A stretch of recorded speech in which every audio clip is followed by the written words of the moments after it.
Hey, good morning. Good morning. Good morning. Good morning. Oh, what a beautiful morning. Oh, what a beautiful day. Okay. And hopefully, this is the very last time I have to speak about the Anderson clan, the new IFB, Faithful Word Baptist, Steadfast Baptist, hate mongery things. Hey, Celine, let me know if you can hear me or not. The thing I really wanted to talk about today, the last thing, is all of these lovely things. When you write for a living and you are writing about things like what we've seen going on with the Andersons, one of the things that happens is you start taking notes. You can hear, yay! I never know with the Costa Rican internet whether we have power or not. And they were talking about coming out. Today's the 15th, yes, and upgrading us somehow, but I haven't seen hide nor hair of them, so I'm not surprised. So let me introduce myself while I'm waiting for people to show up a little bit. I'm Suzanne Titkemeyer. I used to write for a place called Pathos, column called No Longer Quivering.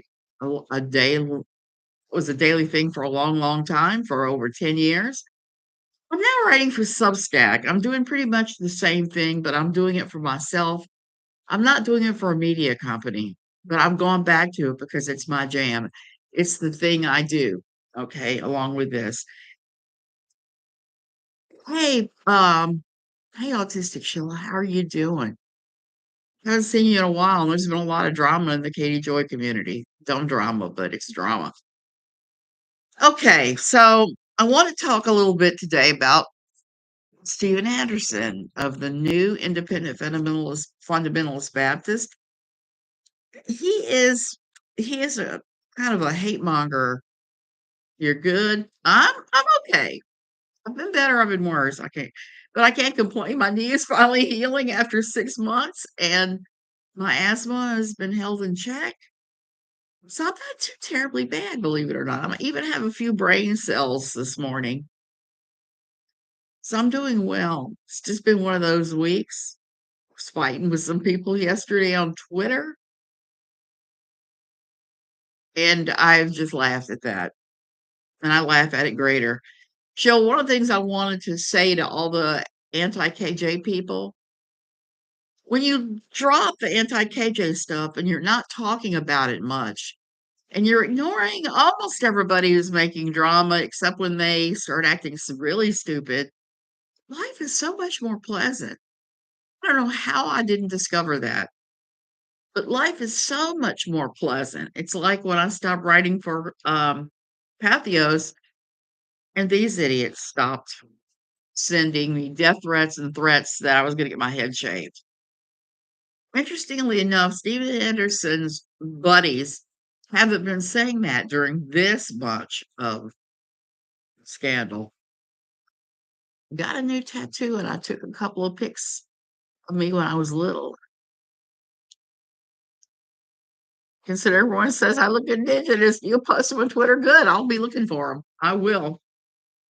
I'm curious. I have a tattoo too, but it's one I got it when I had radiation. A little bit different. And I think it's gone now anyway. I had it removed when I had scar revision.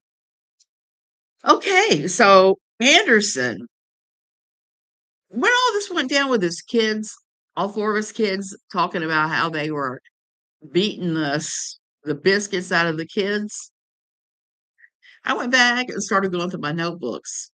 Like I said, anybody who writes for a living and tries to be factual, it behooves you to have backing material for everything. What's that old saying? Pictures or it didn't happen. It's good to have sources. It's good to have other stuff. Hey, Sherry.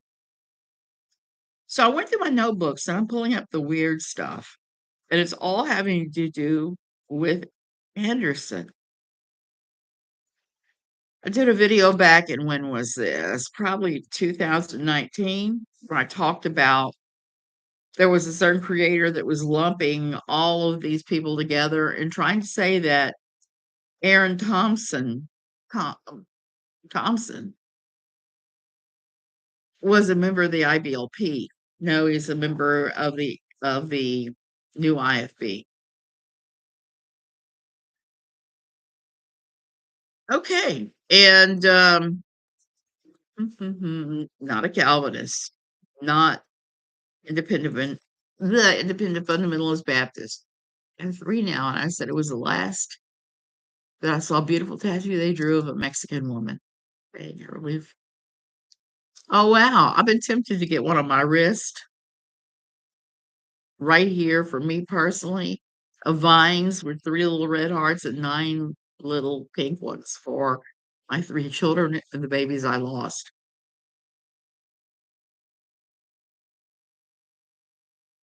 So I just want to talk a little bit about Anderson's group is considered to be a hate group. They're considered by the Southern Poverty Law Center to be a hate group, not a church. And there are some branches of government that have it listed that way too. And that's the hate gays church too. And they love to throw the insult at you of reprobate. They love to call you a reprobate, which is one of those words that's straight out of King James time that doesn't mean what they think it means. They love to send you threats and call you a reprobate or threaten you with hell. It's always a huge one is threatening you with hell. And I always laugh at that one because it's so silly. They don't believe in prayer for forgiveness. They believe in prayer to smite their enemies. And they mostly preach hellfire and sin. And I don't know how that doesn't harm their souls and the souls of everybody else listening to them, because it's been my experience that trying to pin people down and say that they are going to hell is probably the silliest thing of all times. And here I wrote, investigate fetish for Steven Anderson, which makes me laugh considering that Jonathan Shelley told John Anderson that his parents were practicing S&M. It's an MBD, bondage and discipline. So that's kind of crazy. Just looking through my notebook here. And I explained what a fetish was. We all know I don't need to have to go back over that crap anymore. And I wrote this one down because it said it reminded me very much of Stephen. The reason cults exist is because the cult leader has manifested his own crazy way of seeing the entire world. There's that.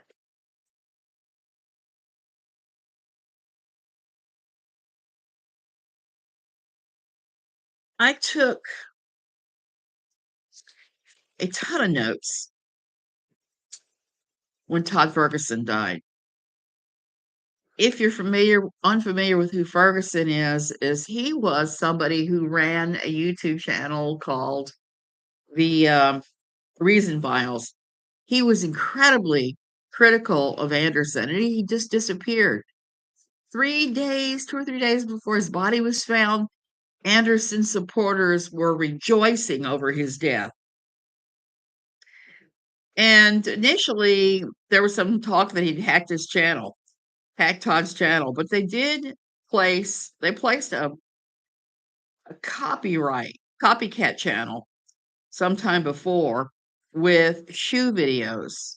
That's their big thing, is pretending that the fact that he went out to try and buy shoes was some kind of weird thing. Instead of what it is, everybody did that. And while I believe it's possible that the new IB is involved in other crimes, it could have been that they were the ones that killed him. He lived in a bad neighborhood. He was called out into the street in that rough neighborhood to look at shoes. Somebody selling shoes door to door. Could have been a friendly neighborhood crackhead trying to rob someone to get enough together for their crack rock. But I don't think that's what happened with him. They lured him out of the promise of shoes. The new IB posted picture after picture after picture of shoes. In the aftermath of this, I think that they had something to do with it. So, the Krauts always look at the family first, okay? And it was unfortunate because Todd lived with his son and the son's girlfriend in that bad neighborhood, okay? The story that Todd went out to buy shoes for his son from someone on the street just doesn't hold water to me. It just sounds really weird. When will Miriam turn 18? I don't know Miriam's birthday, but she's going to have about 6 months where she has to stay on the run. Then she's legally free once and for all, yes. But there's still the younger children at risk. Debbie, nobody can seem to get the CPS in that area to take this seriously. I was trying to put John together with somebody I know that is involved with getting justice for kids who have suffered the same kind of physical abuse that the Anderson kids faced. This man actually managed to get some people prosecuted and looked at over this stuff by suing CPS. And I suspect for the Anderson kids, that's going to be the same. The thing is, to do that is very expensive. You have to have lawsuit money. I'm not sure I'm there. Well, let me say this. I have a little money, but I'm not wasting it on stuff like suing somebody. Okay. I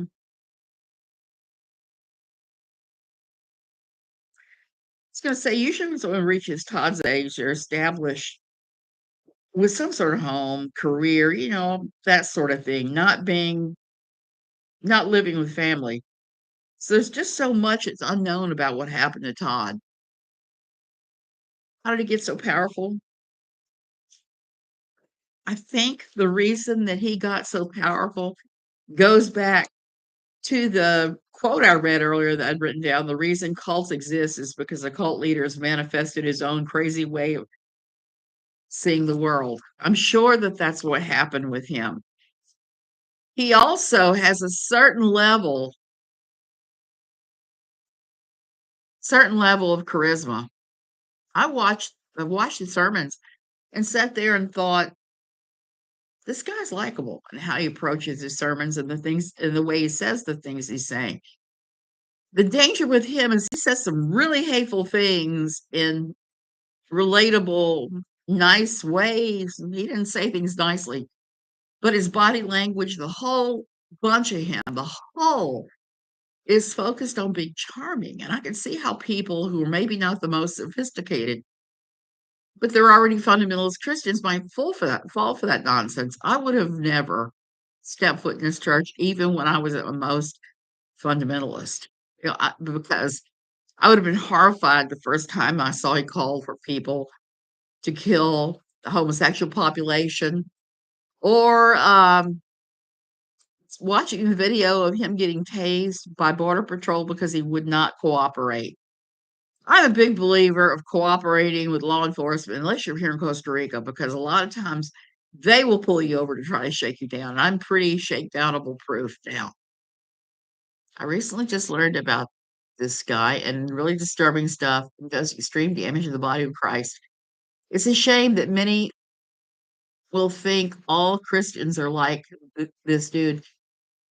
Dale, that is one of the reasons that I have my channel and that I used to write for Pathos and now I'm writing at Substack. They're harming the body of Christ when they do this stuff. Everything that Stephen seems to do and hold true is very, very, very, I think, outside the laws of Christ. Not only is his congregation under his thumb, but apparently has manipulated the authorities to some degree. Debbie, you have to understand the authorities are actually a little afraid of taking on religious people. It hasn't gone well when they've done that. I'm thinking about Ruby Ridge and Waco and some of the other times when they were extreme Christians that the government accidentally blew away or didn't know what it was they were dealing with.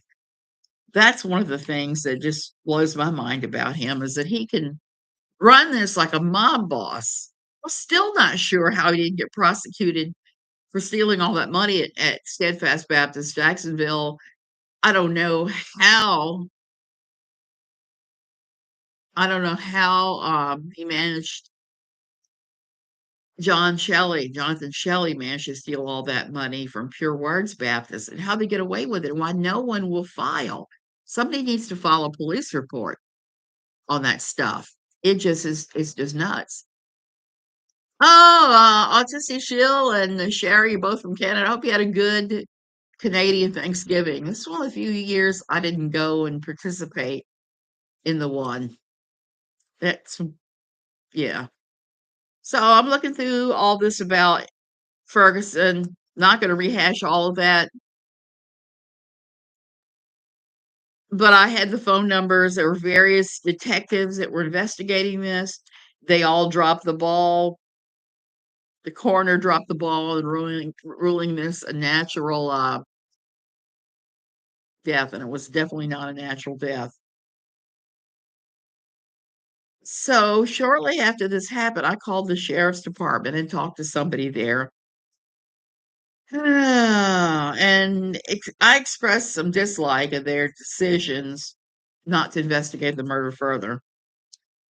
I mean, because to me, that is, they really dropped the ball on that.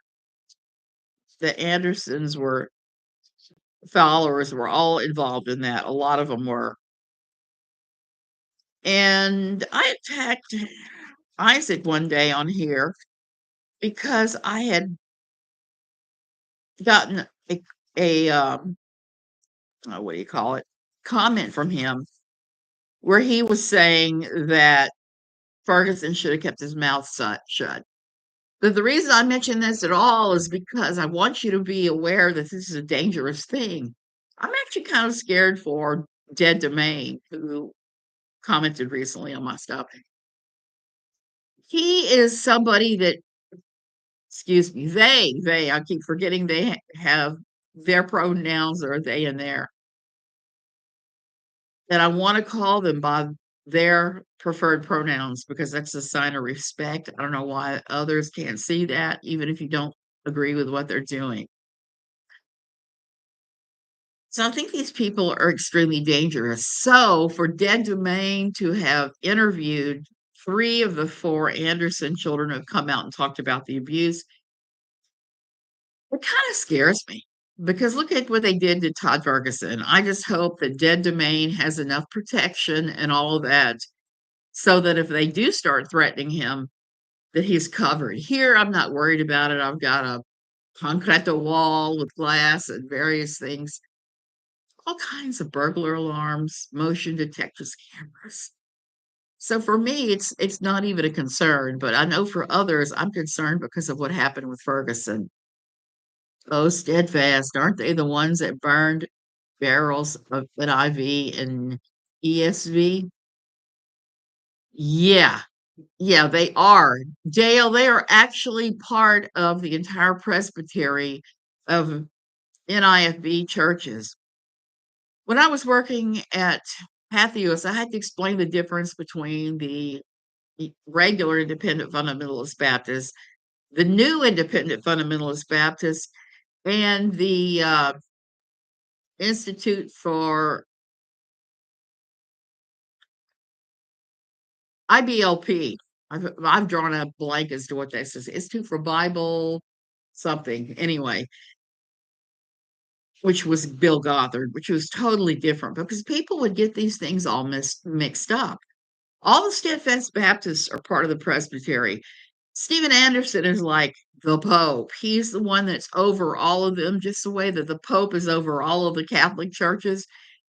And I use the analogy of hamburgers because the IFB is worldwide. Everywhere you can turn around, there's an IFB church. Kind of like there's a McDonald's just about everywhere, except here, there aren't that many. And the new IFB, they're more like Whataburger. There's like maybe 40 or so. There's not as many as one would think. And they're a little weird compared to the regularness of Burger Town.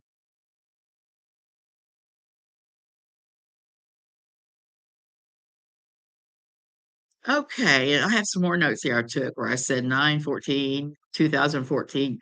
Donnie Romero filed a nonprofit corporation with Texas over Steadfast Baptist before they threw him out. He had only three directors: Leslie Romero, his wife, and himself, and someone else. I can't read my own handwriting. Steadfast Baptist, Texas, Fort Worth, the Dallas area. Don was running that right before they kicked him out. I don't know if Robert Starnes is still involved with this either. But Donnie was the original agent for that church. Basic life principles. Thank you. I'm not quite with it as much as I thought this morning. I'm sure that Donnie resigned after 5 years in 2019. He resigned because they caught him doing things. He had confessed to doing things like sleeping with prostitutes and smoking pot. Now, I have no problem with people smoking pot, none at all, because I was put on medical marijuana years ago for my asthma, and it does wonders. I don't smoke it. I do edibles, and to be one of those people has changed my life and my mast cell. So I can see that there are uses. But here's the thing. Hey, Pastor Dean, you do not do that stuff if that is part of your religion. They tell you not to do it, don't do it. Starnes got voted out.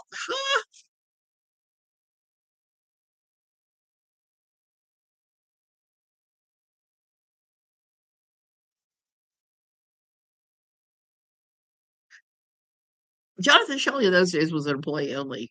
He was not pastor at that time. He still doesn't sit on the board unless they've changed things drastically in the last couple of years.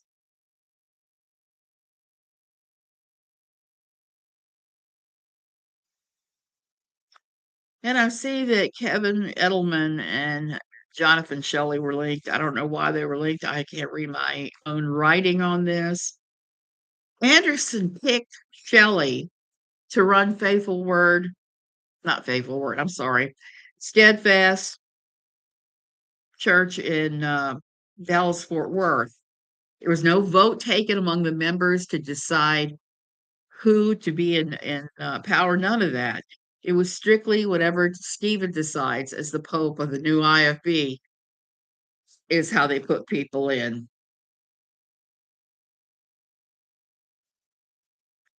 And here's the thing, there is a board of directors at Steadfast Bible Dallas Fort Worth. The thing is, they have the final say on everything.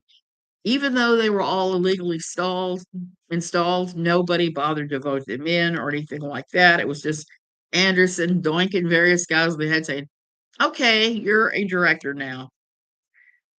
And if you're in a church where you get no say so about what they're doing or how they're spending the money, guess what? Your church might be sliding into CULT territory.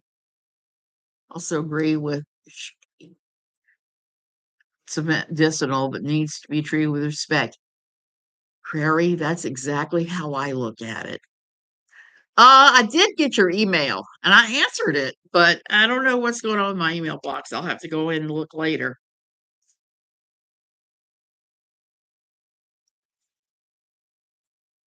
Aaron Thompson is pastor Sure Foundation Baptist in Vancouver, Washington. And he did some financial chicanery. They caught him using church funding for fast foods and bong shops. So apparently he's partaking as well. Ambien? No, not Ambien. I am on a cocktail of medication because I have an illness called um, mastocytosis. And sometimes it does affect my mind. It makes me very sleepy. I'm very sleepy now. Wish I had an Ambien and go take a nap. Ah, yeah, it was. Jonathan Shelley said that the people trying to read all my own crazy handwriting.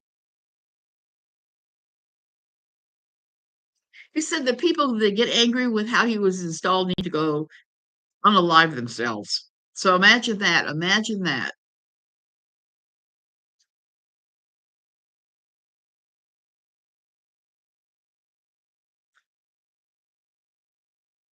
And Anderson is a recent cropping up. He is not somebody that has been around forever. Not at all. He's been around since 2005 with the new IFB. Started then 2017. Before it was centered around primarily Anderson is when they started the church that Donnie Romero was in. Donnie Romero joined in 2014, like I said. He was defrocked January 2019. Adam Fanning, he got kind of a bad deal. He was trying to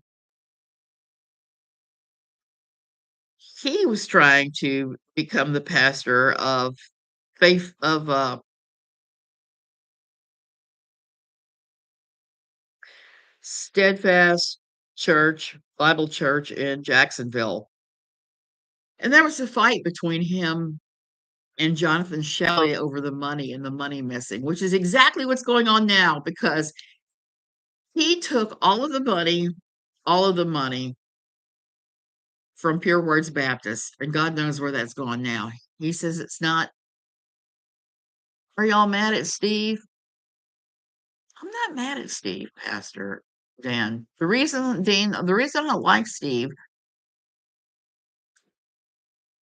and it's just not liking him, it's not mad or hate or any of that, is because of the way he treats his kids, the way he treats his wife, the way he treats his parishioners, the way he treats people on the streets, the constantly throwing around the labels apostate, reprobate, telling people they're going to hell in the most nasty ways possible.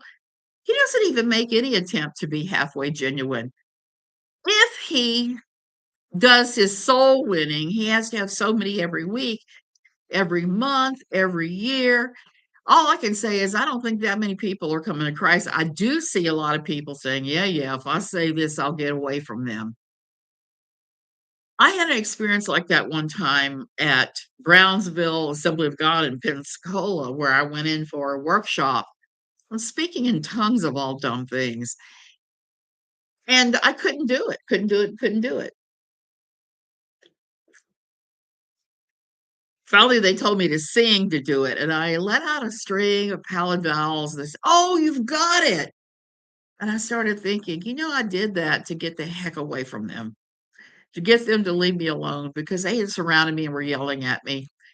And that's not very good. So when I came out of my old church that believed in all that nonsense, I went through a really rough time. 2 years where I cried every single day because I would run across somebody in my old church and they would toss the word reprobate, apostate, backslidden, all these different nasty terms. And the thing is, I hadn't done that at all. I had moved to a Methodist church because I clearly heard from God in my prayer time that I was to join my husband at whatever church he picked, and that God would be enough for me no matter where I went. So I started going to the Methodist church and they started torturing me. So I started writing about it. That is how I ended up where I am now. I am determined. I've said this before. I'm going to say it again. I'm very determined. If I run across something that I see as toxic and it has to do with religion, I'm going to say something. I feel like kind of like the guy who would be donning a slicker and have a lantern who's standing in front of where the bridge is out when it's raining, going the bridges out, trying to keep people from dying. I feel like that is my purpose. That's my purpose in life, is to make sure that we talk about the more toxic things and people get steered back to a more normal, less toxic, less CULT type faith. Even a good church could go that way. That's what happened in my old church. We went from a sweet little country Bible believing church to straight up, I'm going to call it crazy town, where we were doing things like believing the same healing things that Bethel Redding did. It was just bad. Actions of Anderson and others towards others are very, very wrong and very problematic, Dean. Absolutely. He who angers you controls you. With that in mind, Stephen Anderson is not someone I would allow any kind of control over my emotions and choices. And I believe that a lot of times when he's soul winning, people are just trying to get away from him. So they say, yeah, yeah, I accept Jesus and say the sinner's prayer and get the hell out of there. Because that's very true that a lot of pastors will do that in these more toxic type churches. Moonchild Pink, hey, what are you doing?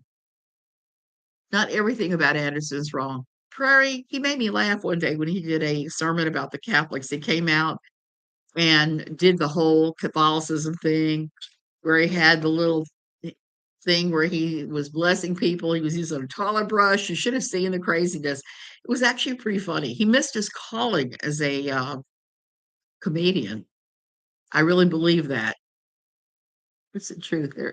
They are here for entertainment. It's drama. Roots of truth, that is not true. It's scary what they believe in. And for us to expose that and talk about it, to try and steer people to a more healthy faith, because it does exist, is not entertainment. I'm sorry that you feel that way about it. I don't take entertainment notes so severely as I do notes about the things I write about, the serious things, especially when I was writing for a media company. That's a frustrating thing. Anderson's accolades always say, "Oh, you're just gossiping. You're just a woman." It's like, dude, writer, reporter, there's no way on earth that you can shut me up. I'm going to say what I'm going to say. I'm going to research it to the death. Prairie can tell you I do. I go deep, deep dives. Oh, popped back in today. My range of motion is back. Oh, good for you, Prairie. Scripture says the folly of the wicked shall be made manifest. Debbie, I believe that's what we're seeing right now. We're seeing the bill come due on Anderson. And it's been coming for a long, long time. He was liked his wife right up until I found out that the kids are saying that she's abusing them and not feeding them. That was a shocker, was going back over everything I'd written and discovering, oh, you think a lot of them are there to make fun of him behind his back? That's an interesting thought that I hadn't thought of. Anderson's true calling is stand-up comedian. He also raised kids who are funny as hell too. They are. Also, the funniest person in the room is usually the most disturbed, in my humble opinion.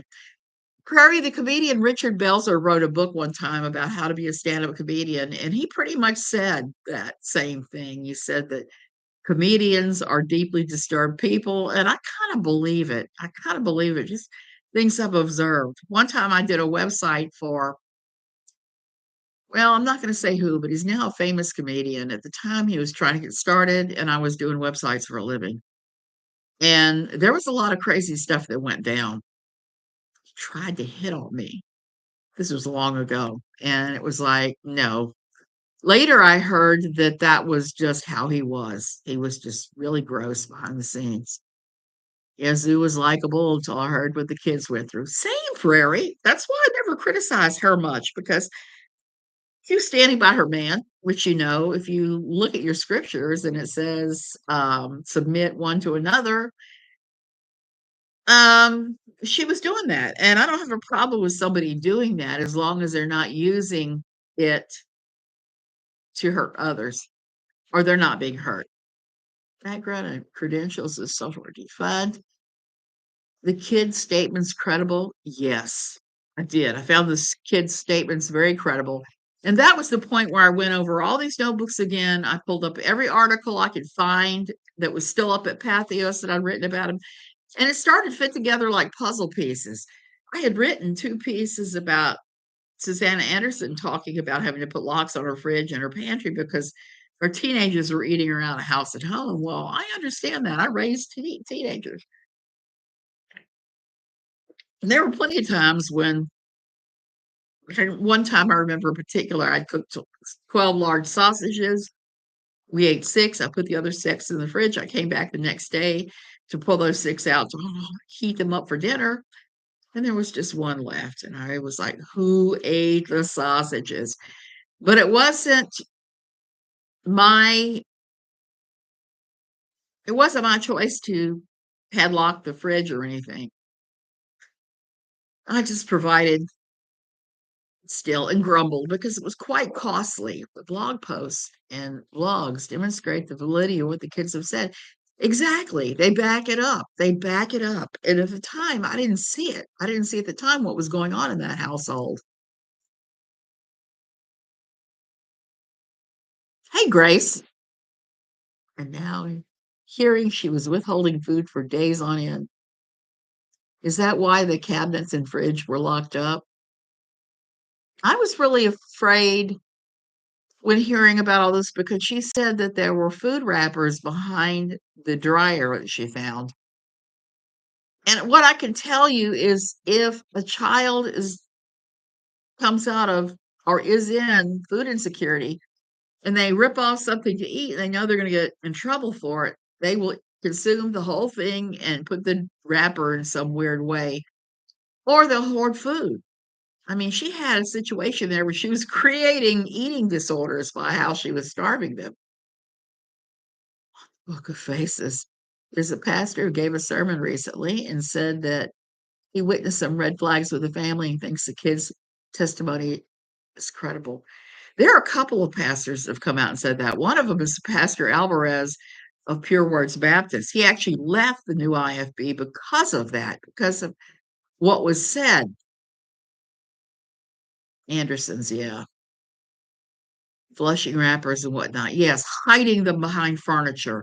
Hiding food wrappers behind furniture is a huge red flag. The kids are not getting what they need to be eating.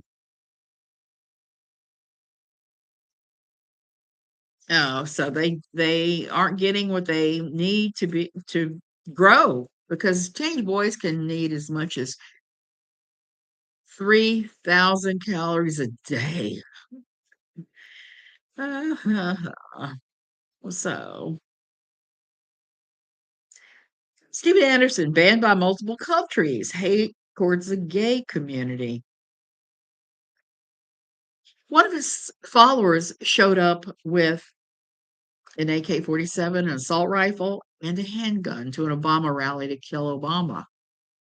I've heard all the testimonies. None have reached the levels of child abuse I have seen and went through. Does not take away what they went through, though. I pray for them all. Pastor Dean, you're exactly right. I used to work at a place that was a residential treatment center for kids who'd been abused. And the abuse they all went through was far worse than anything any of the poor Anderson kids have described. I'm talking about things that their parents should never have them again, should never even be allowed to have visitation rights. And we would see that, I mean, frequently. And then the parents would show up for visiting day and would start back.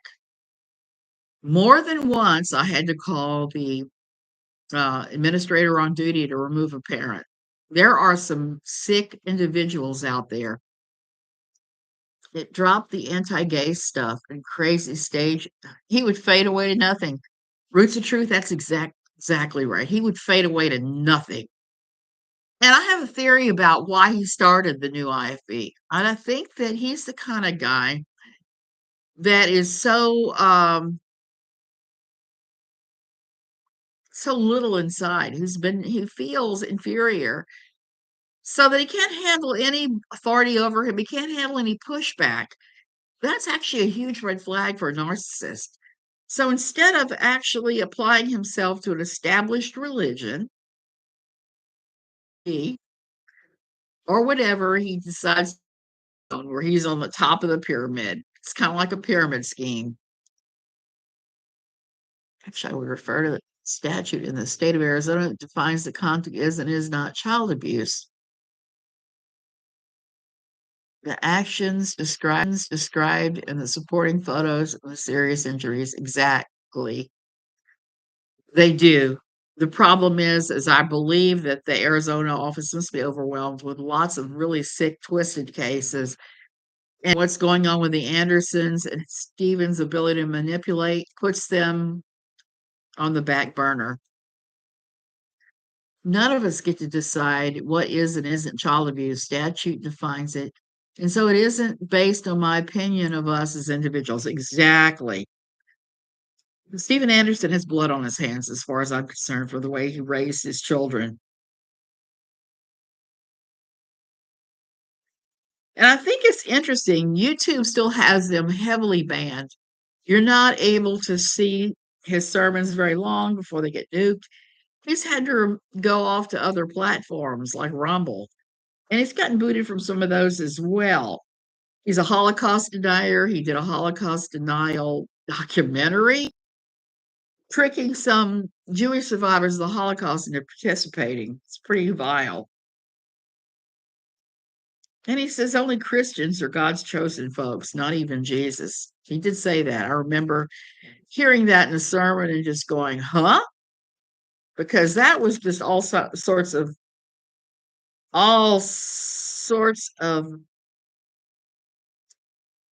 bizarre.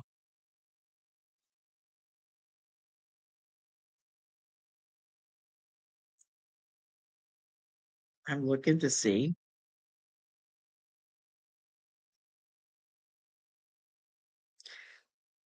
Okay, and at Verity Baptist Church, I have that Grayson Fritz was the pastor at the time, said that all of the critics of the NIFB, that the people who are talking about them are, quote, venomous, worse people. Two kids mentioned they were suicidal, so let's wait for the police and the hospital reports. It would be difficult to obtain hospital reports, perhaps police reports, but sometimes when it's a suicidal ideation, they lock the report and you can't get it, even if you file a Freedom of Information Act. That it depends upon the state too. Susanna and Steve ought to be facing criminal charges for the violence inflicted upon their children. Absolutely. Absolutely. Dean, you sound like an enabler, and I don't play that. Well, everybody is where they are with this. His oldest child has some interesting, controversial, dare I say, hateful ideas on certain groups of people. Second oldest. Oldest does too, because he recently came out of Anderson's group. Anderson banned him from Faithful Word Baptist after after he said something supporting his siblings. Second oldest, yeah, Isaac. And I sometimes have problems with Isaac because he has said some really horrible things. Okay. I wish that all those kids would go into therapy and get healing, because I think it's going to take a Christian therapist that understands unpacking the CULT type stuff and the child abuse to make this right again. It's just going to take that. That doesn't negate the problems of the parents. Yeah, it doesn't. Anybody else that did what the Andersons did would be in jail. Absolutely be. Oh, here's another interesting quote I pulled out of that guy's sermon. Eye of beers. What the heck is an eye of beers? He also started praying for the death of ex-wives. That is just, as far as I'm concerned, when your religion starts issuing death threats, How are you any different than the Islamic groups that you decry that are issuing fatwas? There's no difference. No difference whatsoever, ever. And I'm showing that Fitz was the homicide detective in Tennessee. He said all sorts of nasty things about the LGBTQ community, calling for their murder. So many of these guys call for their murder, and that blows my mind. I'll work on that side like enabler. Well, I mean, sometimes I get accused of being an enabler. Last night I got accused of racism, and my comment had not a damn thing to do with race, but somebody decided that it did. And it was kind of funny because they were talking about the African American community. They thought I was insulting them. I was like, found out 6 months ago I have big enough amount of African blood to be considered not white in the state of my birth. I had no idea. Is there someplace I can go to re-educate the way I think? I don't know about that. I would just say try to read as much as you can on these people because it is disturbing and scary. At least to me, it is. I think that they're promoting violence, and if you're promoting that kind of violence, let me grab my other notebook. I wrote a quote the other day that struck me as deeply profound that kind of fits this whole situation. History shows that spiritual violence begets real world violence. And I firmly believe that from everything I've seen with with Anderson. Because before that, the most disturbing thing I saw was the abuse of wives and kids and extreme submission and some of those things. Not this so and so should unalive. That is really bad. And we went to a Baptist church here for a while. So, psych op. I don't even know who and what that would be.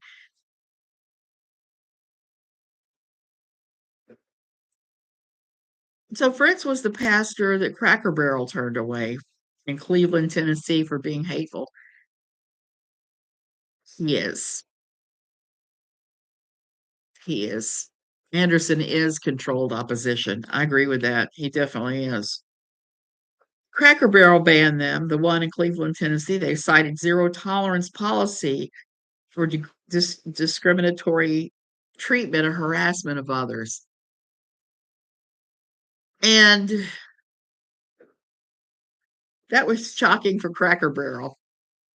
And I've been to that silly Cracker Barrel many times. I love me some Cracker Barrel meatloaf. I think that Steven Anderson also uses soul winning as a way to prop up his very small, insecure self. It's a crutch. It's some kind of emotional crutch that he's using it for. He holds almost identical views as a lot of mainstream Christianity, but he adds the extra layer of awful to it so that it doesn't look much like what it started.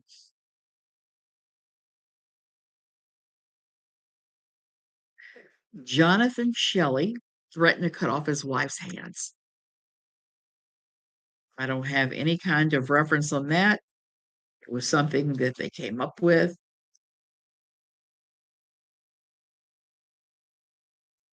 And then I wrote a note at the end of this. So tired of Anderson's drama. This is all back in 2019. There was some really bizarre stuff that went down with the NIFB in 2019. I'm shocked he doesn't get jumped in public. Roots, I am too. I'm surprised he's not had the you know what beat out of him, the snot beat out of him, because there's some people they're violently opposed to him, and there are demonstrations in the parking lot of his church or on the street in front of his church. I do know that for a fact because I know people in that area, and that's what they do. They go hang out there with protest signs out front. The whole thing has been programmed decades ago. Um, I definitely think he's a tool of the Antichrist. If you want to have that discussion, because the things he does, they seek to give Christianity a black eye. But I don't think he's conscious of that. I don't think this is a conscious thing with him. This is something that he is just, oh, you did for 6 weeks in 2018. I'm sorry.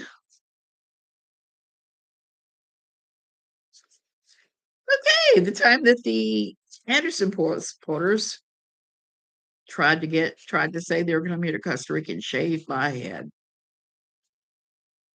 I'm going to have to take all the notes in there and craft a narrative of how awful they are, because they're pretty crazy. And I wish that I had my notebooks from before that.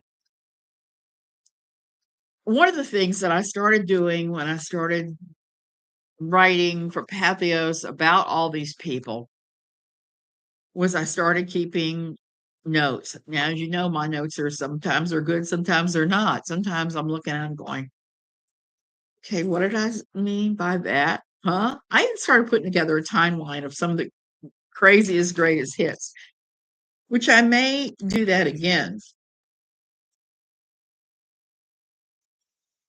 And I don't watch too many of his sermons because it is just too hard on your brain. It just is. It just is. And I don't know what it's going to take to see him defrocked and no support whatsoever. I don't support assault, but I'm also surprised he hasn't been violently confronted. But I think that's his goal. Victims dancing so he doesn't have to take responsibility. Prairie, I think you're right, because if you look back, one of the things that propelled Anderson to national notice, where before he was just a tiny little pastor in a strip mall church with very few people, was that he resisted doing what the border agents told him. Now, you know, he lives not far from the Mexican American border, which is a very controversial thing right now. There's a lot going on politically, both sides are using it. And I have a different view of it because I'm on the other side of it now. I'm over down here in Costa Rica and I see what the people are running from in other countries and all that. And I'm very conflicted about all of that, but that's his big thing. So we was driving near the border. They pulled him over, asked him to show ID at a border checkpoint. He refused, started arguing through the glass with the border control agent. And basically, what they did was they kept ordering him to get out or show ID or whatever, and he refused. They took a hammer and beat in his window and grabbed a taser and tased the crap out of him before arresting him. They arrested him, and he used the clip of him being arrested to bloviate and promote himself. There's a photo of him going around too, where he says, all publicity is good publicity. There's no such thing as bad publicity. That was another one. And he believes that. He tries to get eyeballs on his stuff. Now, it was major when YouTube took him down because YouTube pays for hit numbers, and he had huge hit numbers because there were people curious going to his website. There were people like me who were following along to see what the hell was going on with that crazy place. And then he had a lot of true believers all over the world, and they fueled all the hit numbers, and the hit numbers translate to dollars. He had major hit numbers, he would have made major dollars from it. So for YouTube to cut that flow off, I'm sure it harmed his bottom line because we all know he likes his money. I started doing investigations in 2020, 2012. I did a transvestigation on SA, and he falls for males He fails for male skeletal structure.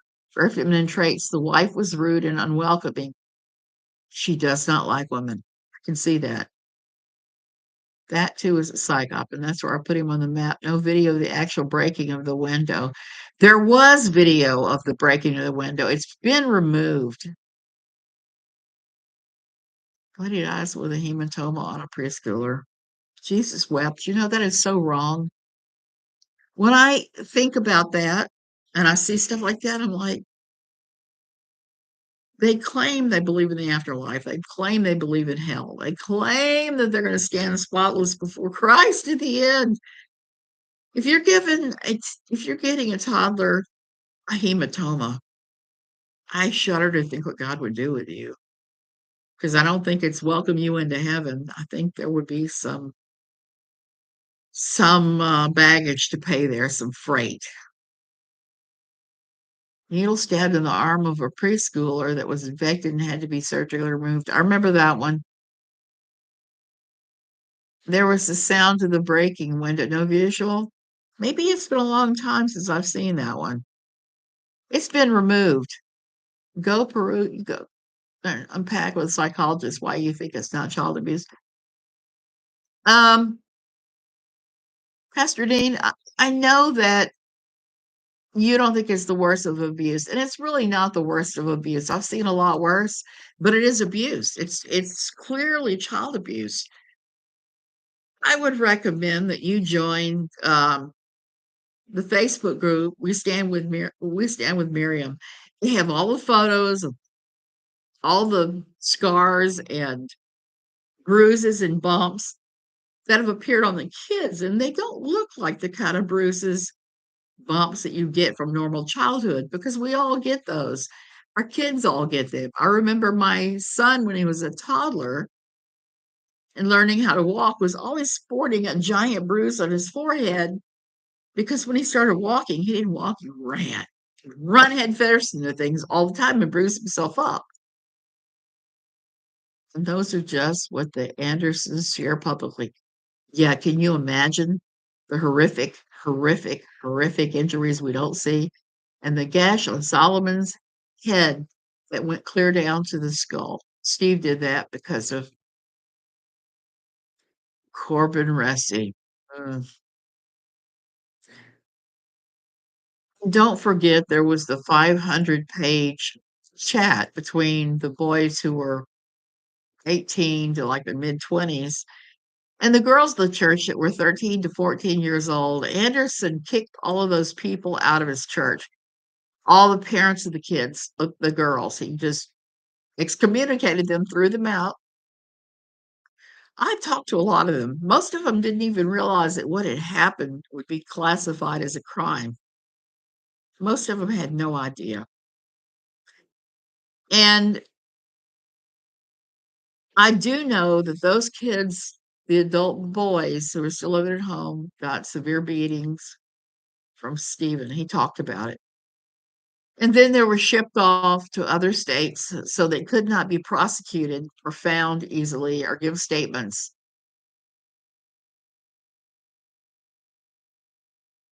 You don't think he's paid opposition? I don't know if he's paid opposition or he's doing this naturally. He's just working for Satan because I really believe that he is completely deluded. And my old pastor used to say something. I actually picked up some useful things from my old church. One of the most useful was like if you were operating in delusion, you don't know that you're deluded. And I think that that's what it is with him. He just does not know. And it all goes back to feeling like a failure, feeling like you're 2 inches tall, and therefore having to do all this stuff to prove what a man you are. Because remember, Anderson likes to run barefoot through the desert. Strikes me as a height of foolishness. You don't know what's going to go in your foot. The knife injury that Stephen, little kid, sustained, yep, the tendons were cut and he had to have it surgically repaired. I'm not sure how the hospital is picking up on some of this because some of those injuries are pretty horrific and they've had to involve medical treatment. Doctors, nurses, people who work in the hospital are mandatory reporters. We know that one of the reasons some people homeschool is to keep their kids away from mandatory reporters so that they can discipline their child any way they want without fear of bumps and things. And I am seeing it is getting late, man. I'm gonna have to get off of it here. Can you think cutting a child's hand with a knife and severing connective tissue isn't child abuse? Yep. That's saying some of the kids did say CPS had been to the house many times in the past. The thing is, Anderson has done what he has been told by the Illegal Defense Fund for the homeschoolers, HSLDS, I think it is, or LDA, and not let CPS in the house. The kids have said he never let CPS in the house. That is what they preach in some of these more extreme households. They preach you never let CPS in. I'm a big believer in cooperating with CPS if they show up. And they do sometimes show up for people who aren't doing anything to their kids.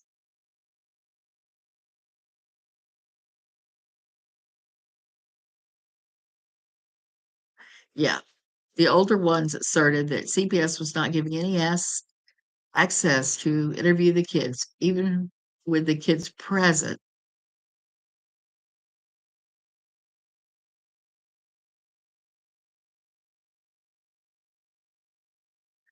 Where is more information? There are a lot of places. There's a lot of information. Dead Domain has an excellent YouTube channel. He shared quite a bit about it.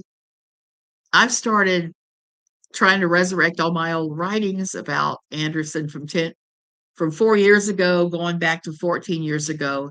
And I've been putting them on my Substack, which is With Strange Fire, because it's the name of my book about my experience in a church that was not as severe as Stephen's, but it was still pretty bad. I mean, I saw an exorcism done on a kid one time. They did all sorts of just really goofy, horrible things besides exorcisms. They tried to control everybody and their children. They told you not to go to the doctor or the hospital, herbal medicine only. Just so many things, so many things. All of that is documented in my book with Strange Fire, same place as the same name as my Substack.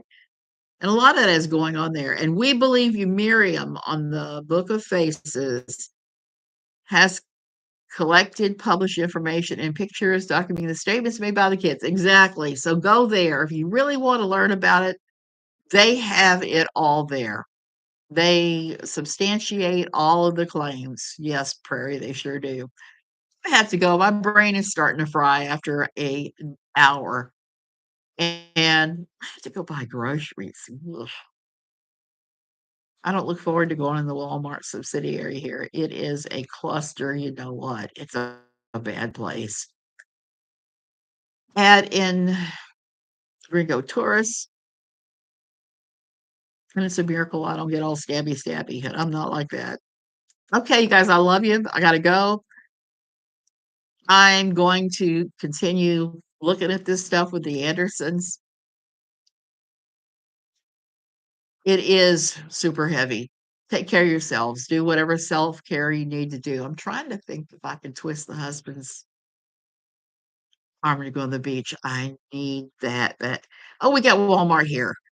And we have a Walmart subsidiary called Maxi Poli. We also have one called Super Compro in Costa Rica. So that's where we go buy cat food because it's the cheapest.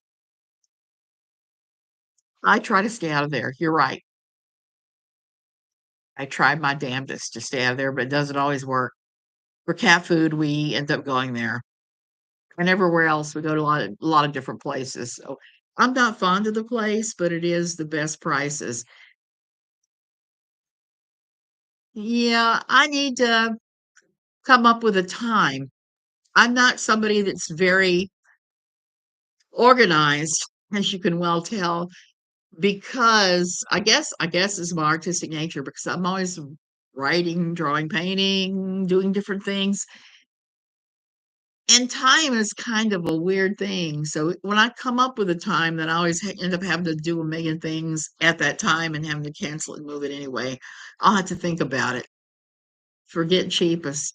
If it was up to me, I wouldn't go there. My husband likes it. I don't particularly care for it. Not at all, particularly after seeing what they did to Walmart here and all the lawsuits and things. That's a story for another day. Lucky guys, I'm going to go ahead and go. My voice is going.